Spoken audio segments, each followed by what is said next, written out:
Good afternoon. We will continue today our discussion on Fanon. Today we will discuss on national culture, which is the fourth chapter of The Wretched of the Earth, the last book that Fanon published before dying. But before that, I just want to discuss the respiratory illness message that the administration sent last week. I would like to tell you that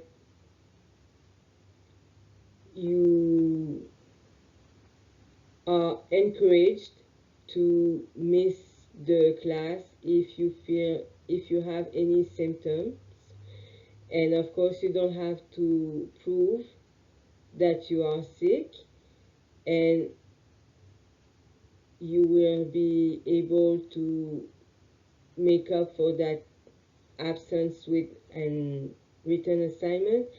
And furthermore, you have the slides and the recorded lectures to help you catch up with the rest of the class.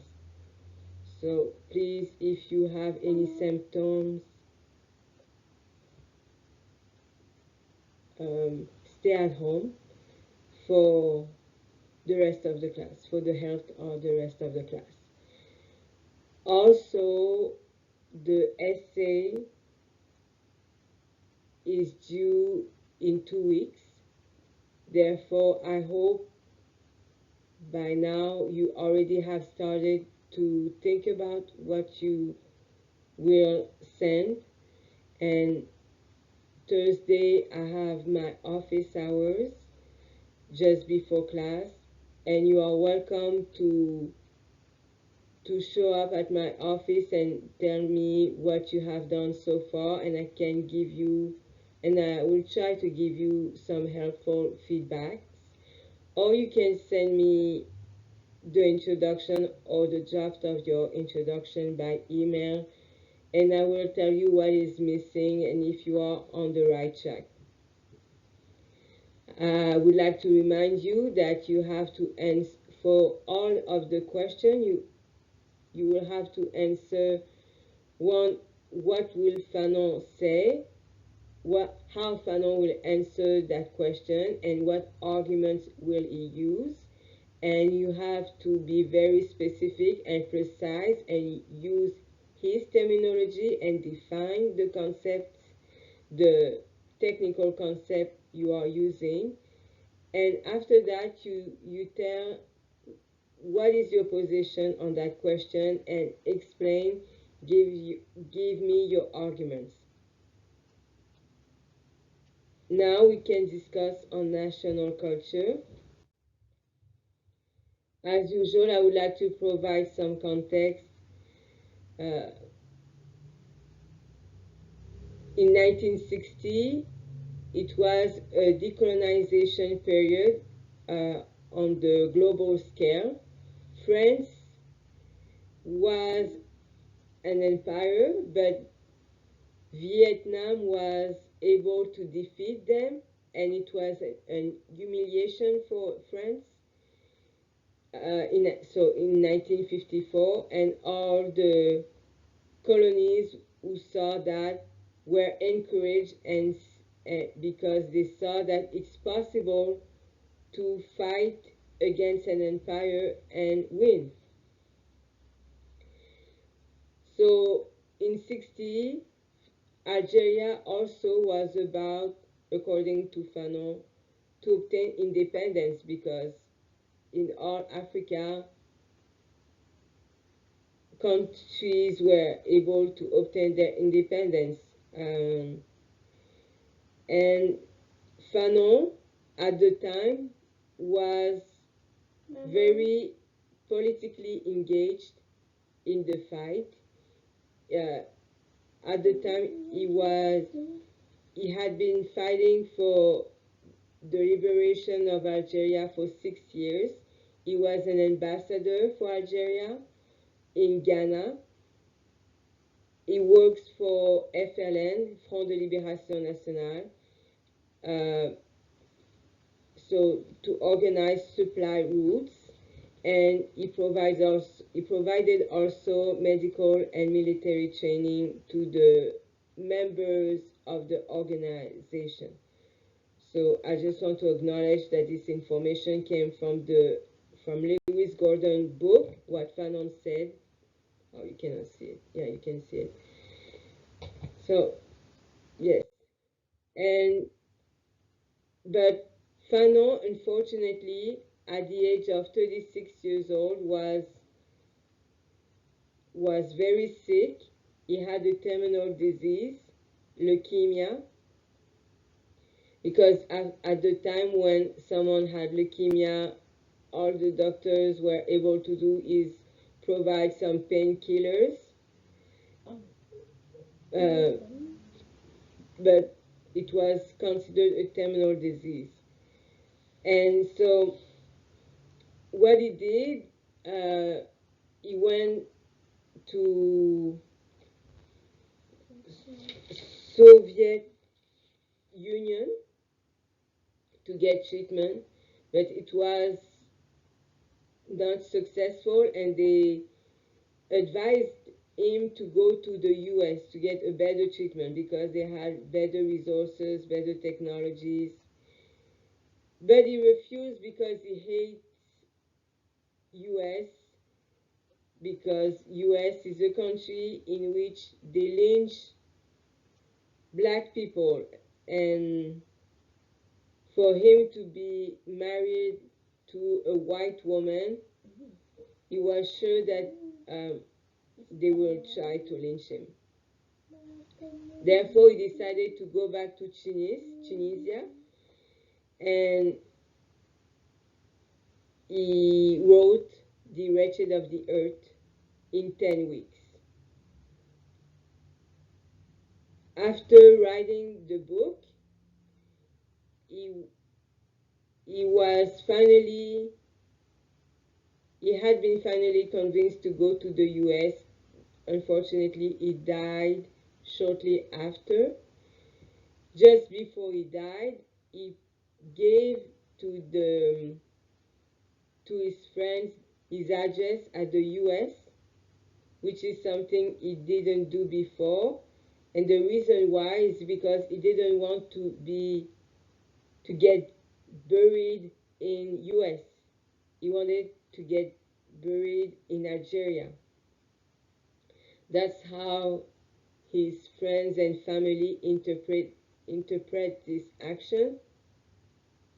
Therefore, his friends in Nigeria risked their life and go and take his body to bury him in Algeria. Algeria was not at the time independent. So they risked their life to bury Fanon in Algeria because for them he was a hero, a honored soldier and martyr. So when Fanon died, he was survived by his wife, a journalist, Josie Fanon, and his two kids, Mireille from a previous marriage, previous relationship, and Olivier. This information comes from what Fanon said too, and from Lina Benabdallah, professor at Wake Forest University.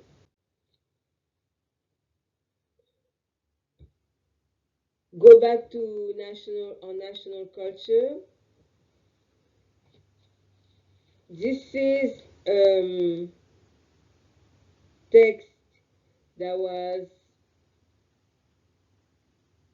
it was actually a speech that Fanon made at a conference in 1959, and then he decided to include that in the book Wretched of the Earth, chapter 4. And so why the text put that much emphasis on the colonized intellectual. The colonized intellectual is an important character for Fanon on Wretched of the Earth. You will see him again in the chapter on violence because the colonized intellectual, as opposed to the mass, to the peasants, so as opposed to the masses, he is educated and he will be more likely to become the leader of a political party, a nationalist political party, or a leader of a social movement. Therefore, it is very crucial to know what is going on with the colonized intellectual.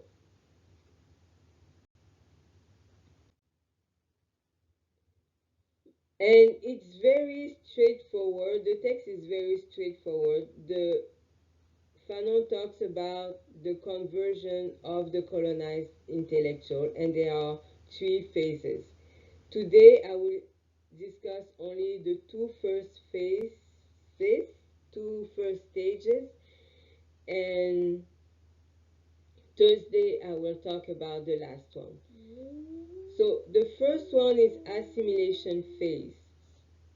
And as we discussed a little bit last week, this is when the colonized tries very hard to act like the colonizer. Therefore, the colonizer is the French people, and they had these French movements, Parnassiens, Symbolists, Surrealists, and therefore in Algeria, the writers followed these movements that came from France. And not only in the books, but we see that in paintings too. For example, this is a painting from Paul Cézanne, the French. Okay, sorry, I try to. This is a painting from Paul Cézanne. And then this is a painting from Algerian Joseph Duve in 1962. So, still life.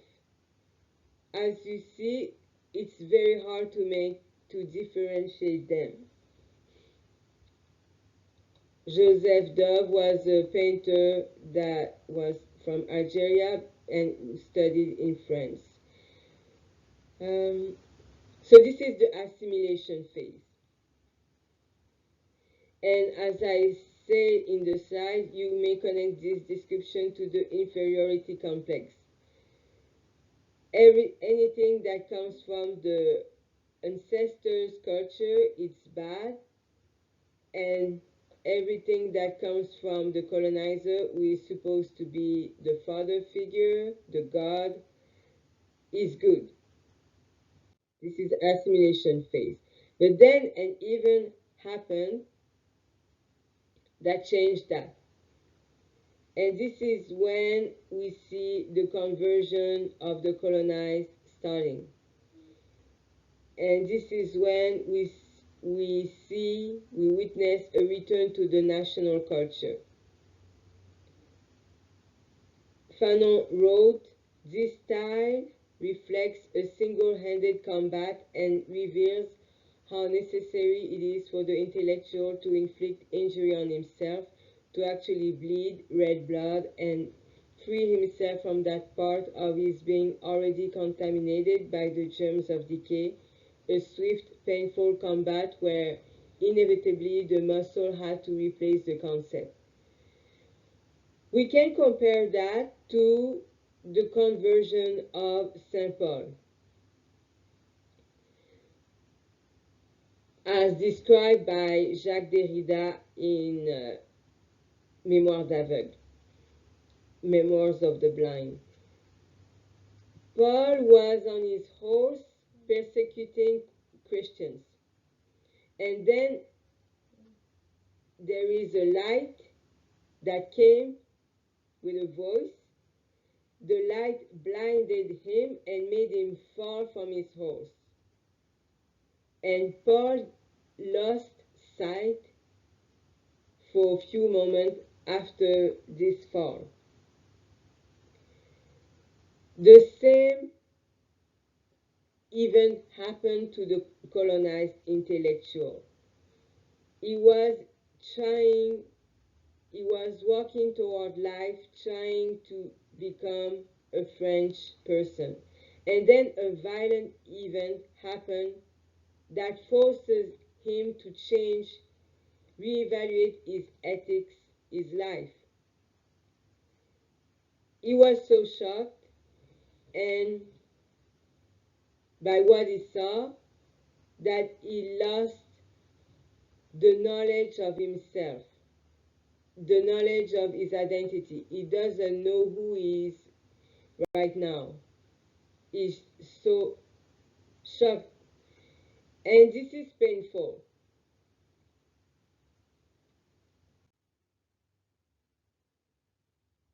The event that happened that was very violent made him decide that he doesn't have anything, he does not want to have anything to do with the French culture.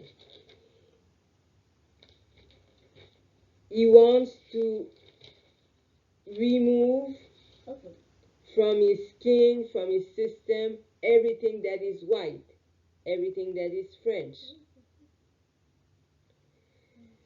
And therefore, instead of turning toward the sun, which is the God, which is the light, which is the white, he decides to turn towards the past. The past now will define him instead of the white will define him. And so he go back to his past, to his ancestor, to the culture. But this notion of culture is problematic according to Fanon. It's congealed, petrified, it looks like a quest to the exotic, terrible, sterile cliches. So, just like for Paul, when Paul fell, he was blind. Same thing happened to the colonized intellectual. He still have not retrieved his sight, so he's touching everything, trying to understand this new reality. So there are a lot of errors. And one of these errors, according to Fanon, is returning to the past as a petrified past. And we see that the evidence of this return to the past is the artisanship, the dance, the song, the paintings, the clothing, the architecture, the language, popular songs, tales. This is all of this testify the attempt from the colonized intellectual to retrieve his identity by going back to the past, which is not successful according to Fanon.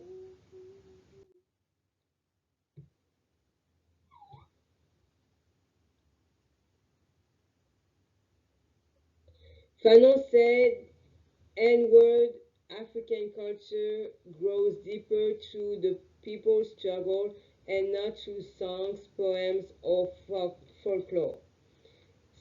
Senghor, who is also a member of the African Society for Culture, had no scruples either about instructing his delegation to back the French line on Algeria. As we see, Fanon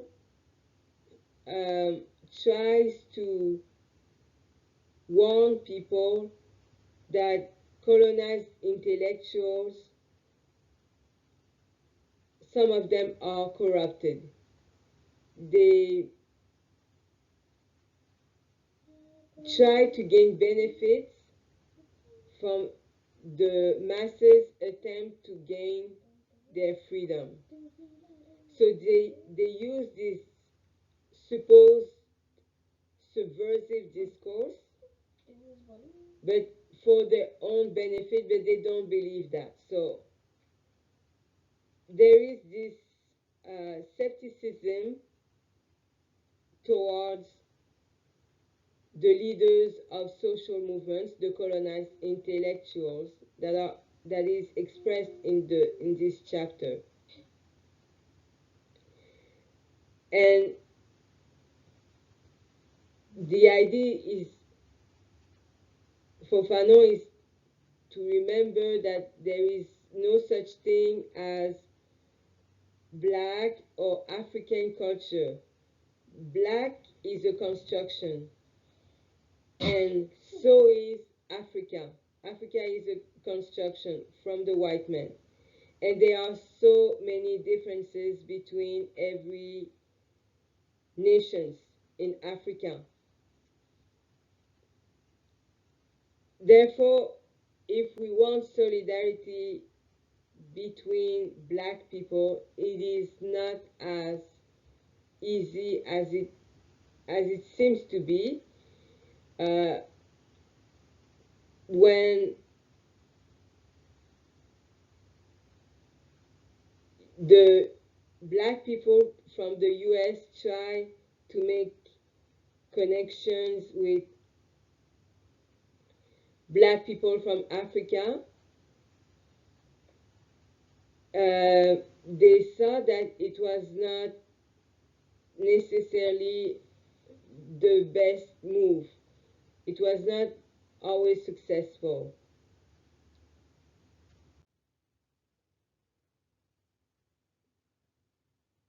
We will continue this discussion on the conversion of the colonized Algerian Thursday, which the third phase of the conversion is the combat stage. And you are welcome to ask questions. So underline or highlight the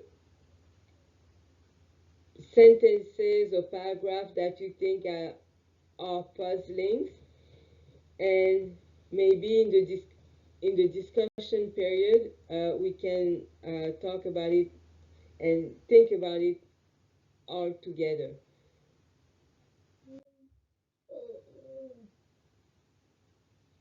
Therefore, now we are moving to the discussion, and you see here an image of the Lion King, Simba, who is looking in the sky to look at his father who is dead. So father is the ancestor. And so when Simba asks himself, who am I? He look at the sky and he gets the truth by contemplating the sky. And so the truth is there somewhere.